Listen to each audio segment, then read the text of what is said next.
Hi, welcome to another coffee chat with a former Blackpool player, and this week my guest was Mike Davies, who was a one-club man, played for Blackpool his whole career, played from 1984 to 1995. He made 310 appearances and scored 16 goals in that time. Unfortunately, Mike was suffering with his knee, he was waiting for an operation, and he couldn't make it to the game to be a guest at the game, and he also couldn't really make it out to a coffee shop, so I went round to his house and we did this interview. Hope you're going to really enjoy it. How did you get into football as a child? How early did you start playing football? Yeah, it was in sort of my era. It was a little bit different than it is now with the academies and the thing.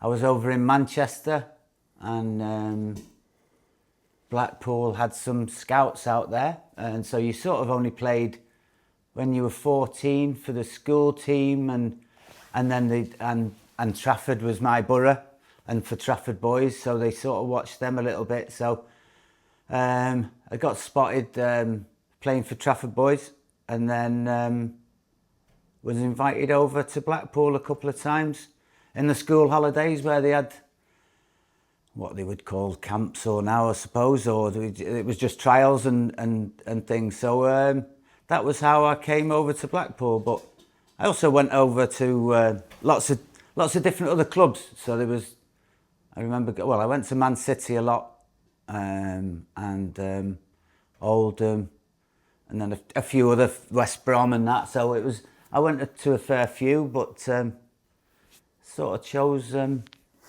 Blackpool chose me, and I chose, Man City wanted to sign us as an apprentice.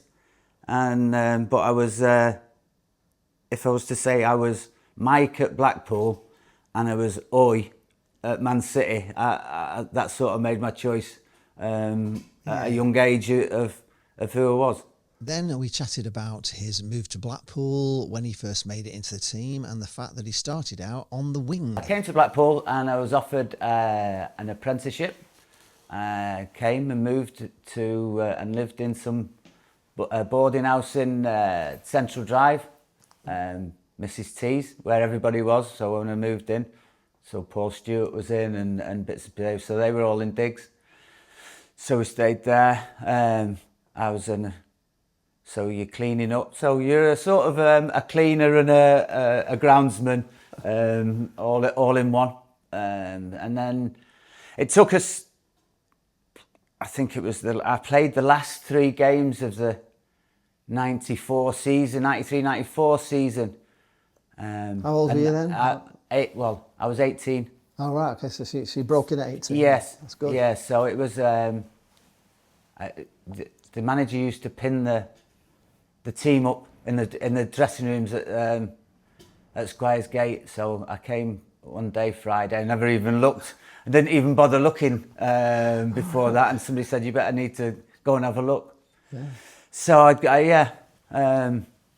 but it was, when I came to Blackpool, I was sort of a midfielder, and then I made my debut as a winger. Yeah. So was it Ian Britton that was Ian? I mean, there was some great play. I mean, to Ian in this Chelsea days and whatever, yeah. It was crazy. He was great, the wee man, and obviously he was there, and it came that the manager played me away from home, and then Ian at home, and then sort of the next season broke through and played more games. So it was, it was great to play. I mean,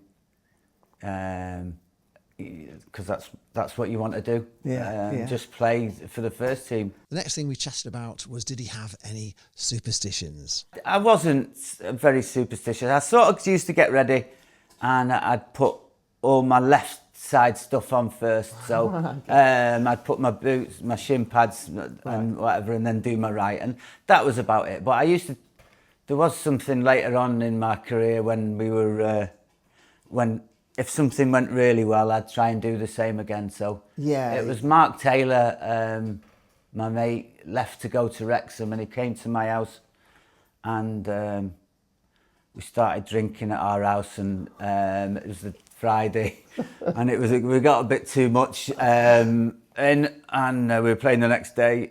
And anyway, I scored. Right. And I thought, oh, yeah, a superstition.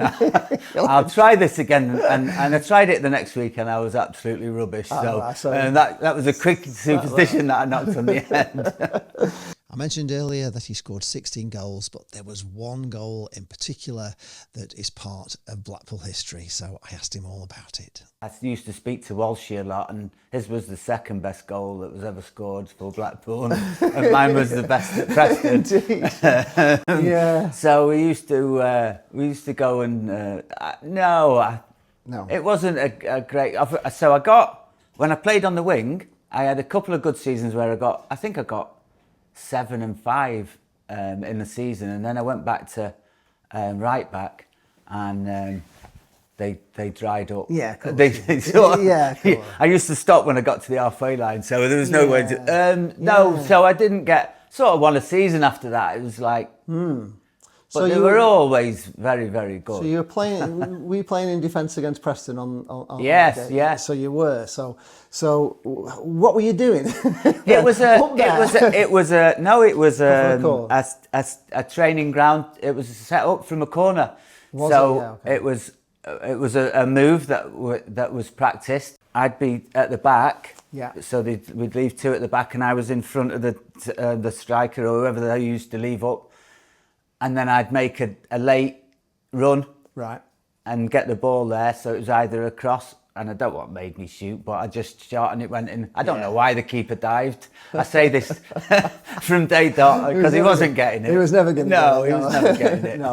No, it was, for those younger viewers that don't know about this, the song Who Put the Ball in the Preston Net was, it came about because of this goal, didn't it? You were the originator. Yeah, well, I lent it to Brett after that. Yes, you did. Yes, you did. But you were the original who put the ball there. And it was a game away at Preston. So goals that Blackpool players score away from, at Deepdale are the most. If you score one there, you are a legend anyway. Yeah. But this was it was a 3-3 game, and it came from a corner. Was the first goal we scored? It was, yeah. We went 1-0 down. Yes. I think we were. Might have been 2. It was, and then it was the start of the comeback. I scored, and then the fans bought Andy Watson, which we kept telling him about. Nobody else wanted him, but the fans paid for him. Oh, we loved him. And he got and Superstar. So he got he got the other 2. So it was a good draw at the end. It was fabulous, and it was an absolute worldie, and like. You don't get many worldie goals watching Blackpool. You do get them, you do. Yeah. They do, but you hit it like it's one of those that was never. It was always going in, and it was right in the top left-hand corner. I always say if I was Brazilian, they'd still be talking about it. They would. It was fantastic, but because it was a worldie at Deepdale, it's just one. I've had a few drinks on the strength of it, so I was pleased that I scored it. We also talked about the Lancashire Cup victories that Blackpool won while he was here. We beat United, but it was pre-season, and I remember it was the Gazette, they're taking the pictures after we'd beat United, and they went and start jumping up and down, and I went, well, it's pre-season and we haven't really won anything, and it's not, the season hadn't even started, so it was like, it was just for a picture. So that was good. I mean, they had some young stars in, and the older ones. I remember Mike Phelan playing and a few, and they had a few out, so. Yeah. It was a good win, yeah. When you look back at the history of Blackpool, those 2 cups are in our history. The Lancashire Cups are in the history of things we've won, because we haven't won. We've won the FA Cup. I suppose when we're clinging to things, we need everything we could get. We don't have a lot of trophies really. Yeah. We've got the FA Cup obviously, and then we've got the Anglo-Italian. But those are really the only other cups we've won other than playoff victories. Yeah, no. I couldn't have an interview with Mike Davies without talking about the playoff finals under Billy Eyre. Playoff victories are also really important, and you played in one of my favourite, if not my favourite, for many reasons. One, it was because of the year before. Yes. And because we failed to get up again. I was there at Lincoln. Yeah, I don't know how we didn't go up that season, we were robbed so far. We were robbed at Oxford, I thought. I mean, I think it was that year that we had the best record at home and with the most wins and the best defensive record, and so we were flying under Billy and that. So it was. But for him personally, and obviously his his legendary speech about it being. What do you remember of that? The build up to it, the game, any sort of memories you have of it? I think the year before helped. Yeah. We were the year before we were brand new, and it was Friday. We played on a Friday, and we went around Wembley in the dinner time-ish. We went around the ground, and you went, wow. Yeah. And you went in a little bit of awe, and then we went back to have a kip in the afternoon in the hotel, and there was no chance you were sleeping because you were like, wow. Yeah. And I think it got everybody a little bit, and then because I look back and it was a good team with Grovesy. Oh, we should have won. And like when, but it just seemed to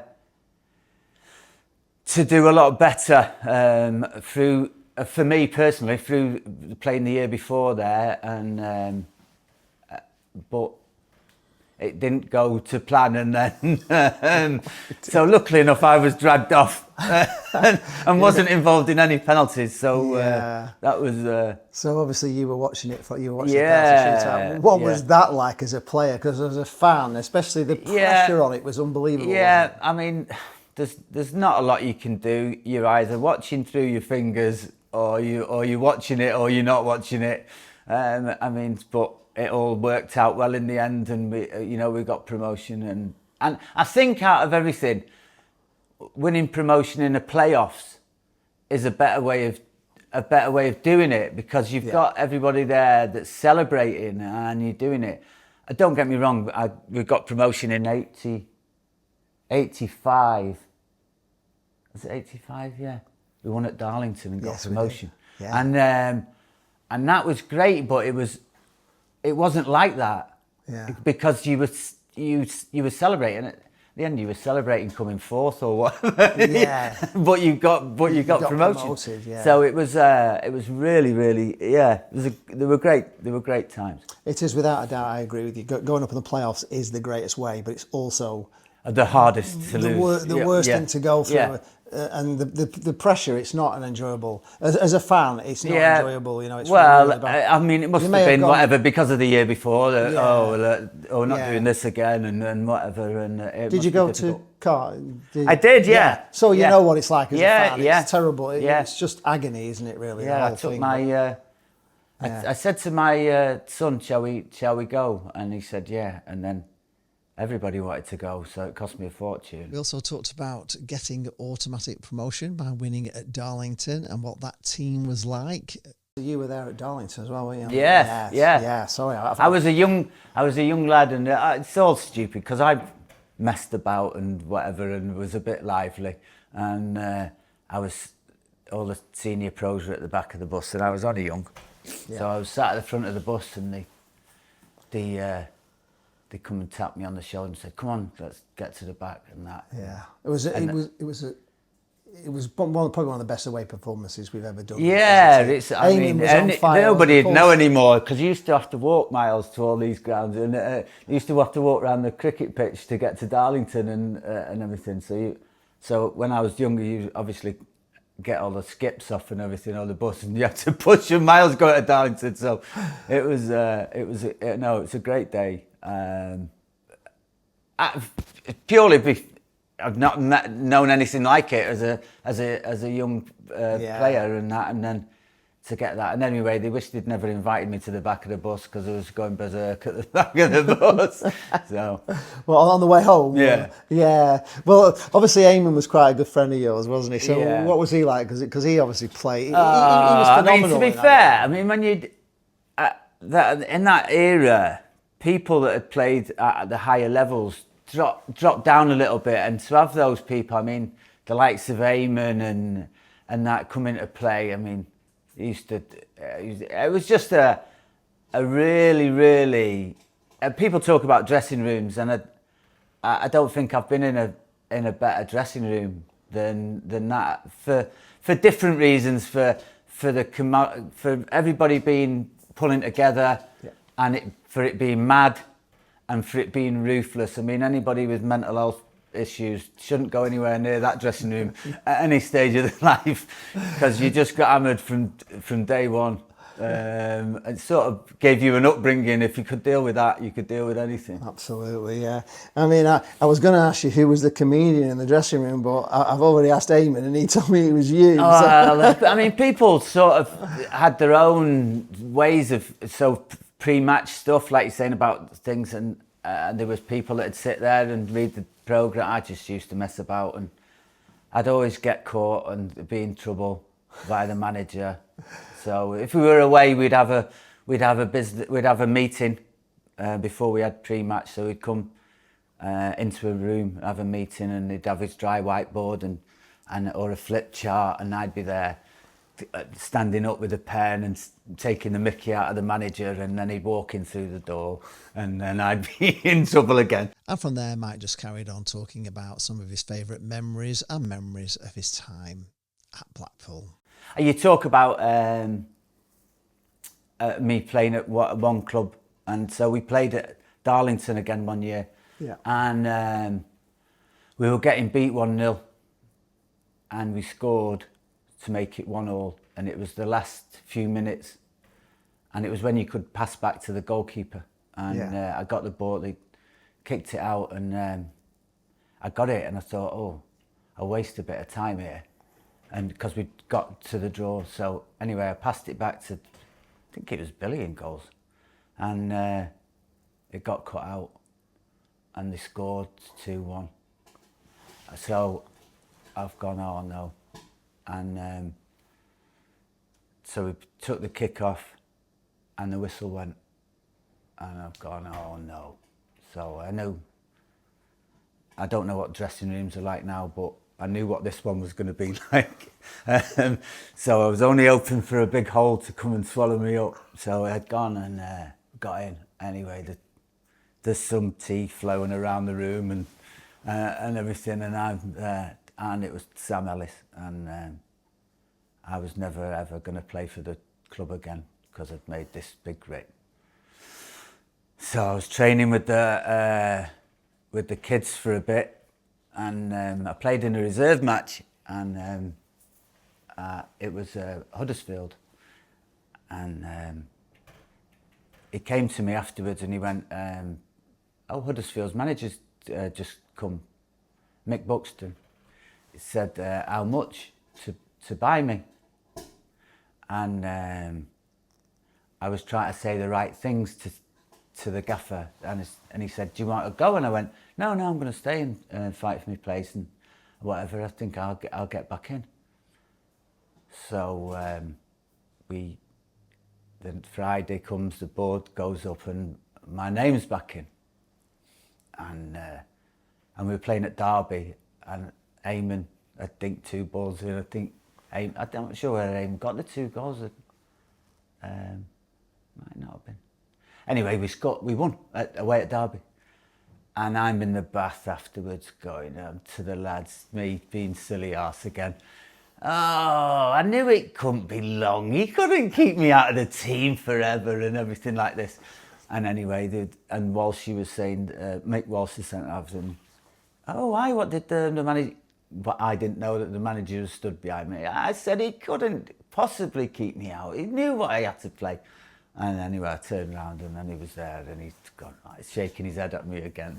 So, right, but that was one of them where you anything could have changed for the Rossmans stats. That could have been all over then. Indeed, yeah. Putting your foot in it, obviously, yeah. You've worked under Sam Ellis, you've worked under Billy Eyre. What was the difference between the 2 managers? I remember my first meeting with Sam was with my mum and dad, and he's to come in and hire and sign my forms, and he said, I've not really picked you, so I don't really know what you what you are or whatever. So it was a bit strange. But then he came from Watford under Graham Taylor, and he was it was a statistics and scholar, and really was intense into things, and it was really good. So he was my upbringing into football. I mean, so you were,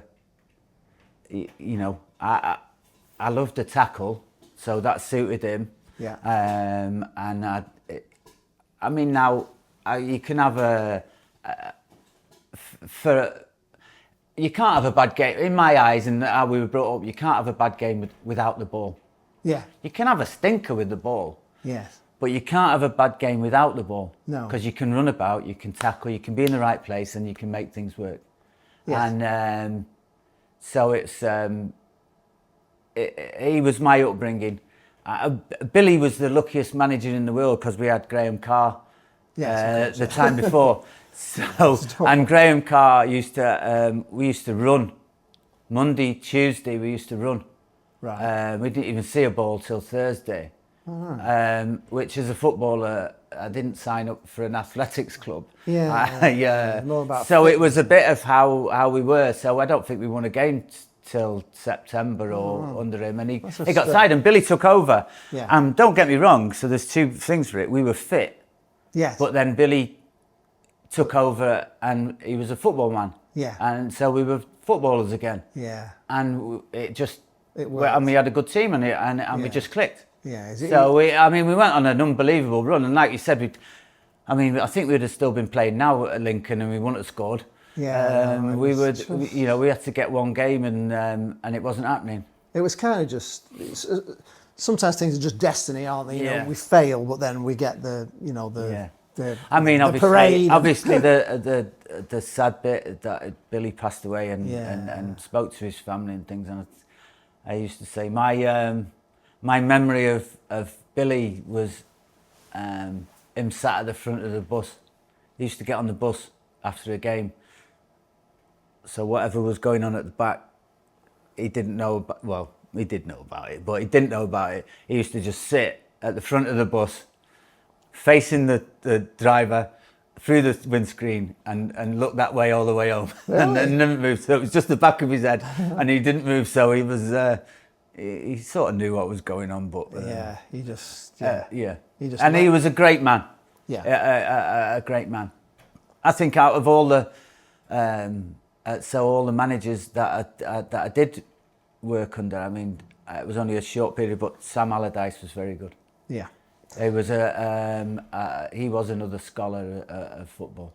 Okay. The only other thing I've got really is, you did have a little temporary managerial spell with Blackpool. How was it like being a manager? And have you ever done coaching since? No. Well, I was lucky. So I finished playing through injury. I was 28 when I finished through injury. What was your injury, man? It was my. They call it. Footballer's ankle. It was just, it wasn't, it kept giving way, and the ligaments and things. So it was a thing that kept happening. So, for the last 3 years of my contract, of my playing career, I'd strap my ankles up every day with some elasticated tape to play and to train. So, I think that they were getting rid of me because it was costing too much in bandages. So you've got to go. You've got to go.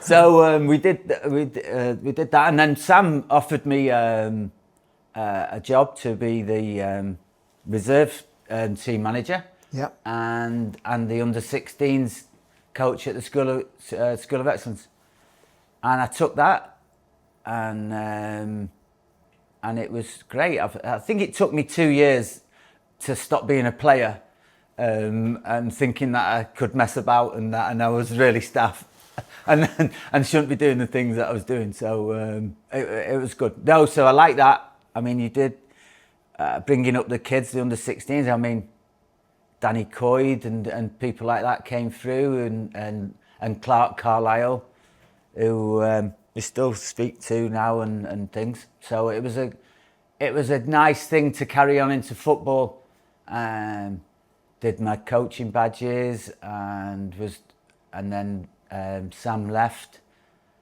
was in the reserve team manager, and I think it was Nigel, wasn't it, that Nigel Worthington came in with Mick Hennigan, his assistant, and then he got sacked, and I had I always say it's the quiz of all quiz questions. Who was the manager of Blackpool Football Club at the Millennium? Of which I had a little 3-game stint, so which was good. I mean, obviously, you try and do whatever you're just trying to make sure that everyone's prepared for a match. And I used to joke. I said my first signing was I bought some towels, so I didn't find that it was restrictive at all. So there was nothing under the oysters. So it was no, I enjoyed it, and then carried on being the assistant. I put in for the job, and I think whether they thought I was a madman or whatever, and that went against, because they knew me so well, the directors. I didn't get the job, and they gave it to Steve McMahon. Yeah, and he set it all up for him, obviously. Didn't he? So he came, and I mean, he had some success. He had quite a bit of success, really. Yeah. You know, he was the start of it all. Yeah. It was the start of that 10-year period. I think his name, which is great, and it's a good reason to have him. His name allowed you to get a bit better player, I think. Yeah, definitely. Yeah. I did some scouting after that when your managers, and Gary Megson was at Forest, and I did some scouting for them and Sam and whatever, and then you slowly drift out of it a little bit and stop doing it and that. So I think you try and do something else to cling on to being in football, and it's not anything like you'd see loads of people, because there's loads of scouts watching a match. You've got the reserves, and you'd watch the game, and then there'd be all the old players that you'd played against and whatever. So it was nice in that way, but I don't know. Did you scout any good players? Did you find any rough diamonds out there? It was because everybody was looking for the same thing. So you'd go and watch United reserves, you'd go and watch City reserves, you'd go and watch Liverpool reserves, and everybody was watching them because you would think that you would get in out. I mean, I remember I went to watch United, and they played at Hyde United, and I went, and the worst player I've ever seen. I said, if you ever want a left back, don't go and get him. And it was and he obviously went on to be. He was absolutely shocking. Couldn't pass, didn't run about. Patrice Evra.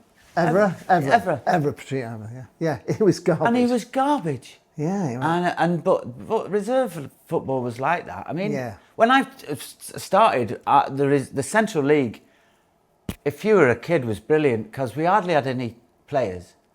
So we'd have a few pros that were spare, and then you were playing at Liverpool against Fairclough and everybody that wasn't, because historically everybody played in the reserves at Liverpool before. Stevie Nicol, all these, they were all playing, and you were going to United, and you were playing at all these grounds, and you're going, wow. We got hammered like 7-0 each week, but but you were playing at all the grounds. It's a shame that's all gone, really. I used to quite like watching the reserve. We used to watch them, really, because there was never any, like, you could watch the game without the pressure. Well, I tried to change it. So when I was the reserve team coach, that it wasn't sort of you're just doing it for your fitness and to play a game.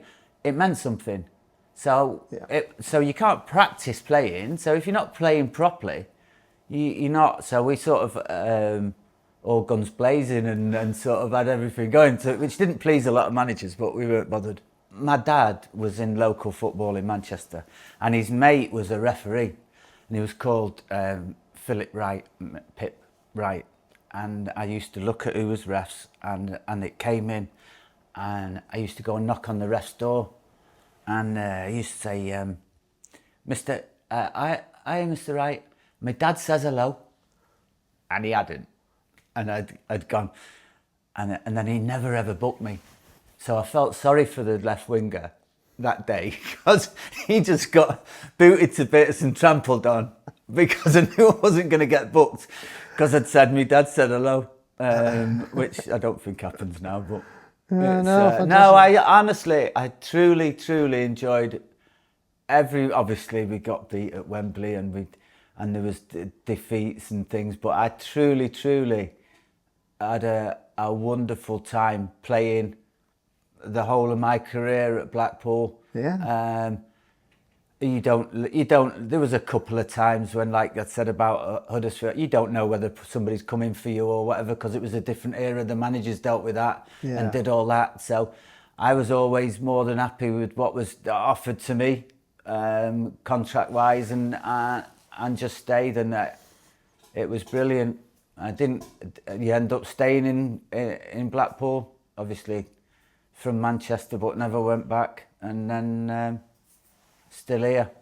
So it's a different world now, obviously, football, but if you were starting out sort of now, what would you do differently than you did then? Or I don't know. Everything was sort of coming into the end of my stretching and the dietary stuff and different things, but I don't think nowadays, I don't think we could have done what we did back then and do all the stuff now. So it was a completely different era. Yeah. I mean, a team meeting was in the dunes, not in a dressing room. So it was wow. It was a different thing. Yeah. Okay. Did you have to wash your own kit, by the way? I did training kit. We did. When I first started, we had to go and wash it up in the south stand. There was a laundrette and the big copper pipes.